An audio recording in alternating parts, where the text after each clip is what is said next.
ನಮಸ್ಕಾರ, ವನಶ್ರೀ ಚಾನಲ್ಗೆ ಸ್ವಾಗತ. ಹೊಸ ವಿಡಿಯೋ ತಂದಾಯಿತು. ಬನ್ನಿ, ಇವತ್ತು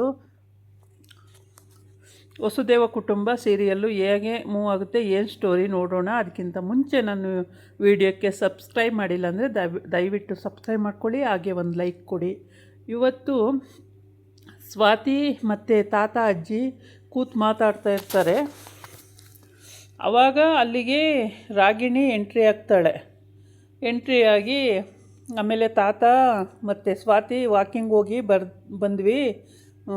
ಸ್ವಾತಿಗಂತೂ ನನ್ನ ಫ್ರೆಂಡ್ಸ್ ಎಲ್ಲರೂ ಮಾತಾಡ್ಸಿದ್ರು, ತುಂಬ ಚೆನ್ನಾಗಿ ಮಾತಾಡಿಸಿ ಸ್ವಾತಿ ನನ್ನ ಜೊತೆ ತುಂಬ ಕಂಫರ್ಟಬಲಾಗಿ ವಾಕ್ ಮಾಡ್ತಾಳೆ ಅಂತ ಎಲ್ಲ ಹೇಳ್ತಾಯಿತ್ತು ತಾತ. ಹೌದಾ, ಸ್ವಾತಿ ಓದ್ಕೊಡೆ ಎಲ್ಲ ಅಷ್ಟೇ, ಅವಳು ತುಂಬ ಚೆನ್ನಾಗಿ ಹೊಂದ್ಕೊತಾಳೆ ಮಾಡ್ತಾಳೆ ಅಂತ ಅಜ್ಜಿನೂ ಕೂಡ ಹೇಳ್ತಾಯಿತ್ತು. ಆಮೇಲೆ ತಾತ ಹೇಳ್ತು, ಇಲ್ಲ ನಾನು ಸ್ನಾನ ಮಾಡ್ಕೊಂಡು ಬರ್ತೀನಿ, ಆಮೇಲೆ ಮಾತಾಡೋಣಂತೆ ಅಂತ ಹೇಳ್ತು. ಅದಕ್ಕೆ ಅಜ್ಜಿ ನಾನು ಕಷಾಯ ಮಾಡ್ತೀನಿ ಮತ್ತು ಅಷ್ಟೊತ್ತಿಗೆ ಅಂತೂ. ಅಯ್ಯೋ ಅಜ್ಜಿ, ನಾವಿರುವಾಗ ನೀನು ಯಾಕೆ ಮಾಡೋಕ್ಕೆ ಹೋಗ್ತೀರ ಅಜ್ಜಿ, ನಾನು ಮಾಡ್ತೀನಿ ಅಂತ ಸ್ವಾತಿ ಎದ್ಲು. ಸ್ವಾತಿ ಎದ್ದಿದ್ದಕ್ಕೆ ರಾಗಿಣಿ ಸುಮ್ಮನಿರಲಿಲ್ಲ. ಇವಳು ಕೂಡ ಅಯ್ಯೋ ನೀನು ಹಿರಿ ಸೊಸೆ, ನಾನು ಕಿರಿ ಸೊಸೆ, ನಾನು ಈ ಮನೆ ಸೊಸೆನೇ ಅಲ್ವಾ, ನಾನೇ ಮಾಡ್ತೀನಿ, ಏನು ತೊಂದರೆ ಇಲ್ಲ ಸ್ವಾತಿ, ನಾನು ಮಾಡ್ತೀನಿ, ನೀನು ಕೂತ್ಕೋ ಅಂತಂದ್ಲು. ಆಮೇಲೆ ಸರಿ ಆಯಿತು ಅಂತೇಳಿ, ನಿಂಗೆ ಎಲ್ಲಿ ಬರುತ್ತೆ ಮಾಡೋಕ್ಕೆ, ನಾನು ಮಾಡ್ತೀನಿ ಸುಮ್ಮನೆ ಇರು ರಾಗಿಣಿ ಅಂದ್ಲು. ಇಲ್ಲ ಇಲ್ಲ ನನಗೂ ಬರುತ್ತೆ, ನಾನು ಮಾಡ್ತೀನಿ ಅಂತಂದ್ಲು.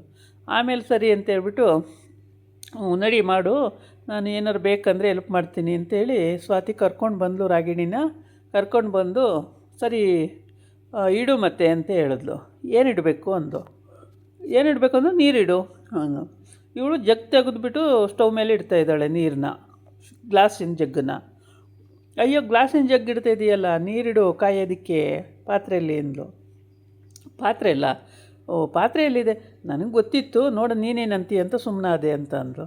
ಆಮೇಲೆ ಅದು ಸ್ಟವ್ ಹಚ್ಚೋಕ್ಕೂ ಬರಲಿಲ್ಲ. ಕೊನೆ ಸ್ವಾತಿನೇ ಹಚ್ಚುತ್ತಾಳೆ, ಇವಳಿಗೇನು ಬರಲ್ಲ. ಆಮೇಲೆ ಕಷಾಯ ಪೌಡ್ರ್ ಎಲ್ಲಿದೆ ಅಂತಂದ್ಲು. ಟೇಬಲ್ ಮೇಲೆ ಇದೆ, ತೊಗೊಂಡು ಬಾ ಅಂತ ಹೇಳಿದ್ರೆ ಕಷಾಯ ಪೌಡ್ರ್ ತೊಗೊಂಡು ಬರೋಕ್ಕೆ ಹೋಗಿ ಕೆಳಗೆ ಬಿದ್ಲು, ಸುಮ್ಮನೆ ನಾಟಕ ಆಡಿದ್ಲು. ಆಮೇಲೆ ಸರಿ ಅಂತ ಹೇಳ್ಬಿಟ್ಟು ಎತ್ತಕ್ಕೆ ಹೋದ್ಲು. ಅಯ್ಯಪ್ಪ ಅಯ್ಯವ ಅಂದ್ಲು. ಅಷ್ಟೊತ್ತಿಗೆ ಅವ್ರ ಅತ್ತೆ ಗಂಡ ಎಲ್ಲ ಓಡಿ ಬಂದರು. ಗಂಡನೇ ಎತ್ಬಿಟ್ಟು ಚೇರ್ ಮೇಲೆ ಕೂರಿಸ್ತಾ ಸುಮ್ಮನೆ. ಆಮೇಲೆ ಚೇರ್ ಮೇಲೆ ಕೂತ್ಮೇಲೆ ಅತ್ತೆ ಕಣ್ಣು ನೋಡಿದ್ಲು. ಅತ್ತೆ ಕಾಲು ಸುಮ್ಮನೆ ನೋವು ಅಂತ ಡ್ರಾಮಾ ಮಾಡ್ತೀನಿ ಅಂತೇಳಿ. ಅದಕ್ಕೆ ಹ್ಞೂ ಅಂತ ಅಂದ್ಲು. ಅಯ್ಯೋ ನನ್ನ ಕಾಲು ಹೋಯ್ತು. ಆಮೇಲೆ ಗಂಡ ಹಿಡ್ಕೊಂಡು ಕಾಲಿಗೆ ಮಸಾಜ್ ಮಾಡೋಕ್ಕೆ ಹೋದ. ಅಯ್ಯೋ ಇಷ್ಟು ಹಂಗೆ ಅಷ್ಟು ರಪ್ಪಾಗಿ ಮಾಡಿದ್ರೆ ನೋವುತ್ತೆ, ಇಷ್ಟು ರಪ್ಪಾಗಿ ಮಾಡೋದು ನೋವುತ್ತೆ, ಬರಲ್ಲ ಅವರಿಗೆ, ಅಜ್ಜಿಗೆ ಬರಲ್ಲ ಅಂದ್ಲು.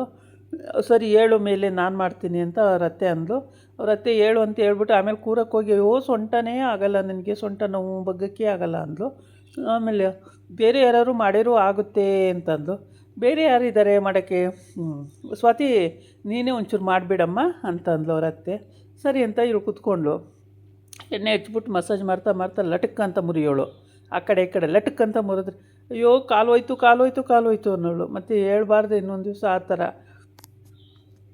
ಈ ಥರ ಎಲ್ಲ ನಾಟಕ ಆಡಬಾರ್ದು ಅಂತ ಹೇಳ್ಬಿಟ್ಟು ಅವಳು ಮನಸ್ಸಲ್ಲಿ ಅಂದ್ಕೊಂಡು ಲಟಕ್ ಅಂತ ಮುರಿದು ಹಾಕೋಳು. ಆಮೇಲೆ ಅಲ್ಲಿ ನೋವು ಇಲ್ಲಿ ನೋವು ಅನ್ನೋಳು. ಹೌದಾ, ಅಲ್ಲೂ ನೋವು ಇಲ್ಲೂ ನೋವು, ಸರಿ ಅಲ್ಲೂ ಮುರಿಯೋಳು ಇಲ್ಲೂ ಮುರಿಯೋಳು. ಅಯ್ಯಪ್ಪ ಹೋಯ್ತು ಕಾಲು ಹೋಯ್ತು ಅಂತ ಕೂಗೋಳು.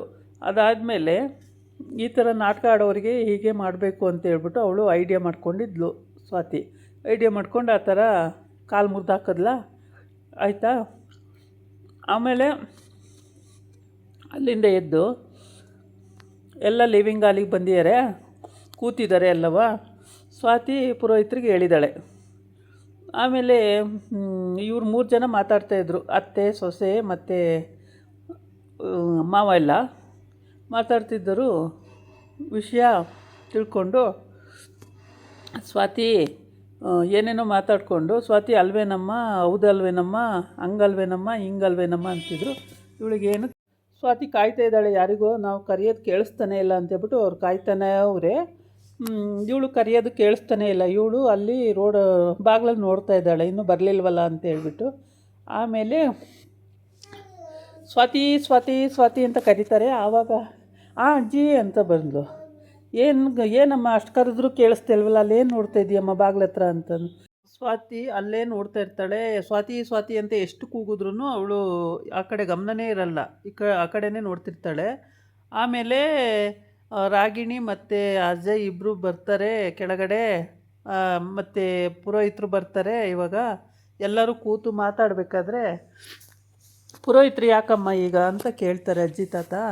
ಮತ್ತು ರಾಗಿಣಿ ಮತ್ತು ಅಜಯ್ದು ಮದುವೆ ಆಯ್ತಲ್ಲ, ಅವರಿಬ್ಬರಿಗೂ ಫಸ್ಟ್ ನೈಟ್ ಮಾಡಬೇಕಲ್ಲ, ಅದಕ್ಕೋಸ್ಕರ ನಾನು ಈ ಮನೆ ಹಿರಿ ಸೊಸೆ ಆಗಿರೋದ್ರಿಂದ ಜವಾಬ್ದಾರಿ ನನ್ನದೇ ಅಲ್ವಾ, ಅದಕ್ಕೇ ಪುರೋಹಿತರನ್ನ ಬರೋಕ್ಕೆ ಹೇಳಿದ್ದೀನಿ ಅಂತ ಹೇಳ್ತಾಳೆ.